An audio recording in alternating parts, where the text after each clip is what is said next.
ሰላም ወዶችዬ እንዴት ናችሁ? ሰላም ነው?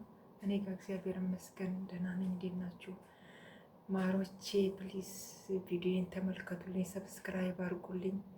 ይህን አበባ እያሳያችሁ አበባ በጣም ስለምወድ ነው። እችን ከጓሮ ቀንጠስ አድርግቼ ተራርቼ እያወራ ፕሊዝ ሰብስክራይብ አድርጉልኝ። ሰብስክራይብ እያደረጋችሁ ለምታዩኝ ደግሞ በጣም አመሰግናለሁ።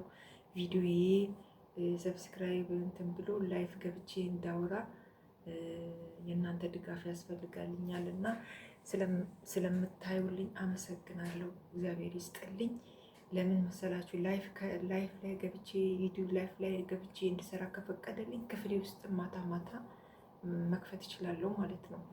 ግን ማታ ማታ ቪዲዮ እንደዚህ እንትን አርግቼ ለመልቀቅ ደግሞ አይመችም ክፍሌ እና ስለዚህ ተባበሩኝ ፕሊስ። አሁን ወጥ ቤት ነው ተደብቄ የምቀርጸው እና የኔ ማሮች ዛሬ ደግሞ ይዤ የመጣሁላችሁ ቅጠላ ቅጠል ሳይሆን ከቅጠላ ቅጠል ተጨምቆ የወጣ ለሆድ ድርቀትና ሰገራችን ለመቀመጥ የሚያስቸግረኝ ሰዎች መድኃኒት የሚሆን ማለት ነው ማሮች። ይሄ ድብስ ከሩፍ ይባላል በሀረብኛ፣ በእንግሊዝኛ ደግሞ ሞለሰስ ይባላል። ሞለሰስ ብላችሁ ከሩፍ ራሱ ዋናው እንትኑ ከሩፍ ነው ስሙ። ያው ድብስ ማለት በአረብኛ ያው ሞለሰስ ፈሳሽ እንትን እንደማለት ነው ሲተረጎም መሰለኝ፣ ግን ዋናው እንትኑ ከሩፍ ነው እና በጣም ጣፋጭ ነው ውዶች። ይሄ በተለይ ሀረብ ሀገር ላላችሁ ወገኖቼ ወንድም ሴትም በሰገራ ድርቀት ለምትቸገሩ በጣም ነው የሚጠቅማችሁ። በጣም በቃ ከምነግራችሁ በላይ ፍቱህ ነው። ሰገራ ራሱ አልወጣ ለሚላችሁ እየቆየባችሁ ለሚመጣባችሁ በጣም አሪፍ መድኃኒት ነው እና ፍቱህ መድኃኒት ነው። ተጠቀሙት ማሮቼ። ድርቀት ያለባችሁ በትክክል የሚያስቸግራችሁ ሰዎች ምሳችሁን ከበላችሁ በኋላ በሾርባ ማንኪያ በሳምንት 3 ይህን ተጠቀሙት ማለት ነው። በሳምንት 3 ምንም ችግር የለብንም ጣዕምናው አይረብሸንም ካላችሁ ትንሽ የሆነ ጣፋጭ ነው ግን የሆነ ጣዕምናው ለየት የሚል ነገር አለው። 4-5 ተጠቀሙት ማለት ነው። እራሱ ደግሞ እየወደድቅበት ምንም አይነት የጤና ችግር የሌለባችሁ ሰዎች ደግሞ በየሳምንቱ 2 ብትጠቀሙት በጣም አሪፍ ነው። ለምን? ለደማችን ጥሩ ነው። ልክ ደማችንን በቀደም ባስተላለፍኩት ደም ያጠራል ያልኳችሁ ይህም ለደማችን በጣም ወሳኝ ነው እና ተጠቀሙት። እንደገና ደግሞ ፀጉራችን ይሄ ሽበት ቀለም የሚቀይረው አለ አይደለ? የፀጉራችን ቀለም ጥቁር ከሆነ ጥቁር ፀጉራችን የተለያየ ተፈጥሮ ከረር አለ አይደለ? የተፈጥሮ ቀለም ተቀብቶ ሳይሆን የተፈጥሮ ያለውን ከረር ይዞልን ይጠብቃል ማለት ነው። ይሄ ሽበት ምናምን እንዳይሸብት ያደርጋል። በጣም አሪፍ ነው። ትዝ ይለኛል የሆነች እንደሚሄደው ልጅ ምን ሞለሰስን ተቀቡ እያለች ቪዲዮ ትሰራ ነበረ። ሞለሰስ በጣም አሪፍ ነው ጠጡት፣ ተቀብቶ ምናምን እያለች ቪዲዮ ትሰራ ነበር። ግን እውነቷን ነው በትክክል እኔ መቀባቱ ሳይሆን ይሄንን በምንጠቀምበት ሰዓት ያ ቀለም የሚቀይረው ከውስጥ ቀለሙ እንዳይቀይረው ራሱ እንደነበረ እንዲሆን ይረዳናል ማለት ነው።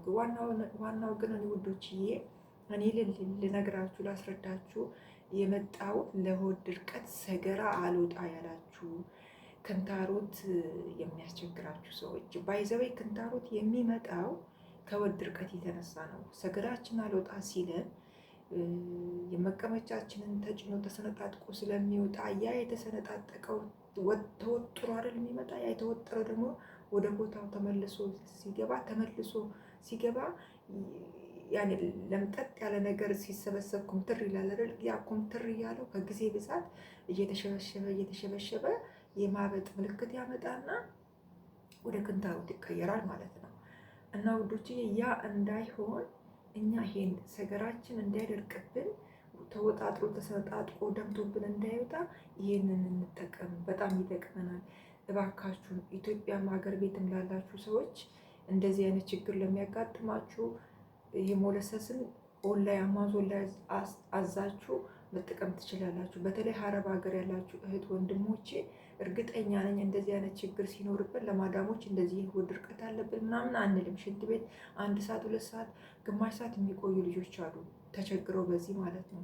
ስለዚህ እዛው ሀረር ቤት ይገኛል። ድብስ ከሩፍ ይባላል፣ አናውቀውም እንጂ እና እሱን እየተጠቀማችሁ ባይኖር እንኳን ማዳማችሁን እፈልገዋለሁ እንደዚህ ወደዋለሁ አገር ቤት አለ ምናምን ብላችሁ ገዝታችሁ ተጠቀሙበት። እንደ ሰንዱሽ እንኳን እንደ ጣፋጭ ሰንዱሽ ሰርታችሁ መብላትም ትችላላችሁ። በጣም ይጣፍጣል። ትንሽ ቃናው ደስ አይልም እንጂ እሱንም እስክትላመዱትም ነው። እና ውዶችዬ ተጣደፍኩባችሁ። ያው የዩቱብ ህግ ብዙ እንትን ስለማይል እንትኑ እንዳይሞላብኝ ብዬ ነው የምጣደፈው። እና የኔ ውዶች ተጠቀሙት። ሞለሰስ ይባላል በአረብኛ፣ ድብስ ከርፍ ይባላል። ተጠቀሙት። ግን የኔ ውዶች የሁላችሁ በመጀመሪያ ደረጃ ያው ማንኛውም ነገር ንጽህና ይፈልጋል። እንደዚህ የሆድ ድርቀት፣ የሰገራ ድርቀት ያለብን ሰዎች በጣም መታጠብ አለብን፣ በደንብ አድርገን ማለት ነው። መቀመጫችን ክንታሮት እንዳይመጣብን በደንብ በሳሙና ማለት ነው። በሳሙና ያው ዲቴልም እዚህ ላይ ባልገልጽላችሁ በደንብ አድርጋችሁ እዛ ቦታ አካባቢውን ቀን በቀን በምትቀመጡበት ቀን ጊዜ ሰገራችሁን ትጥብ በሉና መዘፍዘፊያ ላይ ቁጭ ብላችሁ እንዲያገኘው እንትኑ ማለት ነው። መቀመጫችንን ያ ሰገራ የሚወጣበትን በደንብ ታጠቡት። ከታጠባችሁ በኋላ የራሱ ፎጣ ብቻ ሊኖር ይገባቸዋል፣ መቀመጫችሁ የምታጸዱበት። ያንን ከዛም ካደረቃችሁ በኋላ ከተቻላችሁ ምን ታደርጋላችሁ መሰላችሁ? ዘይቱን እንትን አለ አይደለም፣ ዘይቱን ዘይት እሱ አለ ትንሽ በትንሹ ጥብ ታደርጉና ቅብት ታርጋችሁ ያው የምትጠቀሙትን ተጠቀሙ። ከዛ ክንታሮት የሚባል አይዛችሁም በቃ ምንም የለም። ክንታሮት ራሳችን ከድርቀት የሚፈጠር ነው። ይህንን ተጠቀሙ። ንጽህና ወሳኝ ነው። ንጽህናችሁ ወሳኝ ነው። ይህን ስትጠቀሙ ሰገራ ድርቀት ያስቸግራል።